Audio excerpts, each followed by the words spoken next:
कि एसएससी जो कंडक्ट करती थी एग्जाम, वो टीसीएस के थ्रू करती थी, लेकिन अचानक पता चला कि एक दूसरी वेंडर आ गई है जिसका नाम है एडिक्विटी। अभी सिर्फ सिलेक्शन फेज का एग्जाम हुआ है, जिसमें सिलेक्शन फेज अगर 13 की बात की जाए तो बहुत कम बच्चे हैं जो इसके तहत एग्जाम देते हैं। अब इसमें इतनी बड़ी प्रॉब्लम हुई है कि बच्चों को जो सेंटर्स है वहां पे फैन तक उपलब्ध नहीं है, उनका माउस नहीं चल रहा है, उनका सर्वर स्लो है, वो खेतों में जाके सेंटर से जहां तक पहुंचना भी बहुत। विपक्ष के बड़े नेता राहुल गांधी से इतनी सी उम्मीद नहीं करता। आज अगर विपक्ष अच्छा होता तो हम लोगों को रोड पे धक्के निकालने पड़ते। विपक्ष की औकात नहीं है कि सवाल कर सके यूथ का। अगर आज हम ये कहें कि केवल सरकार यूथ को वोट बैंक नहीं समझती तो विपक्ष क्यों नहीं समझता? ये सब अनपढ़ है। हिंदुस्तान के जो स्टूडेंट्स हैं उनको हम इस देश में शिक्षकों और छात्रों पर लाठी डंडा बरसना कोई बड़ी बात नहीं है। पहले ही राजीव दीक्षित जी ने बोला था कि देश में पुलिस वाले के पास राइट टू डिफेंड है, लेकिन हमारे पास राइट टू ऑफेंड नहीं है। यानी अगर कोई पुलिस वाला किसी को गोली तक मार दे तो उसे कोई कुछ नहीं बोलेगा, लेकिन अगर एक आम आदमी अपने सुरक्षा यानी बचाव के लिए उस पर हाथ भी लगा दे तो उसके ऊपर केस हो जाएगा। अब देश का जो अभी हालात है वो सब आप सभी के सामने दिख ही रहा होगा। ये एसएससी स्कैम हुआ, इतना बड़ा स्कैम था, इसके ऊपर सरकार और तमाम बड़े बड़े नेता मौन हैं। बल्कि अभी संसद में आपने सुना होगा राहुल गांधी जी बोल रहे थे कि जो सीज फायर अमेरिका ने रुकवाया है, ये करवाया कि एसएससी के मामले और ऐसे बड़े बड़े तमाम मामलों में बड़े बड़े नेता क्यों मौन हैं? इसके लिए क्यों नहीं खड़े होते हैं बड़े बड़े नेता? जब आप इन सब बातों के लिए खड़े होते हैं तो इस सब बातें और भविष्य, देश के भविष्य के लिए खड़े हुए ना, क्यों नहीं खड़े होते हैं? नहीं खड़े होंगे।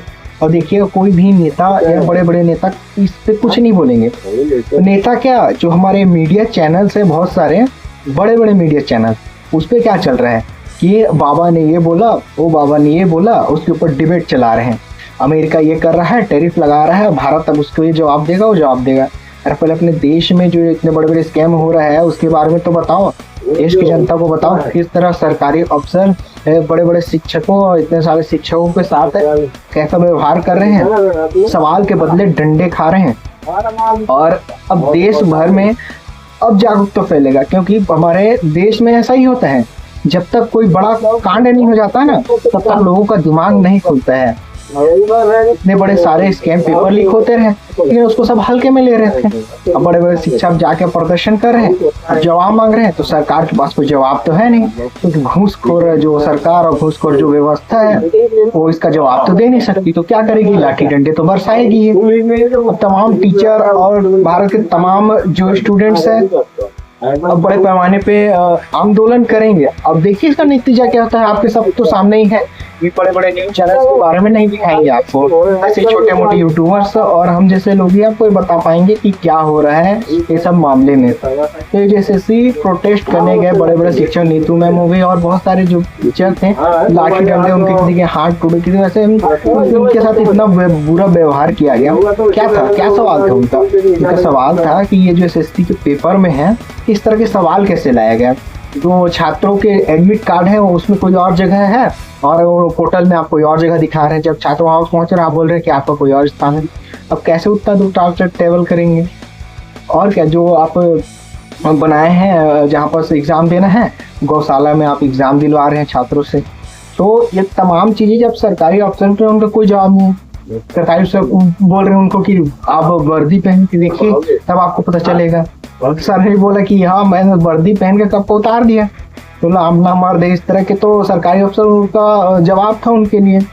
और छात्रों ने तो तमाम वीडियोस में कहे हैं कि जब एग्ज़ाम सेंटर पे जाओ वहाँ बाउंसर लगा के रखें, मारपीट किया गया बहुत जगह तो, और जो सिस्टम है उस पर काम कर रहे हैं उसमें माउस काम नहीं कर रहे हैं।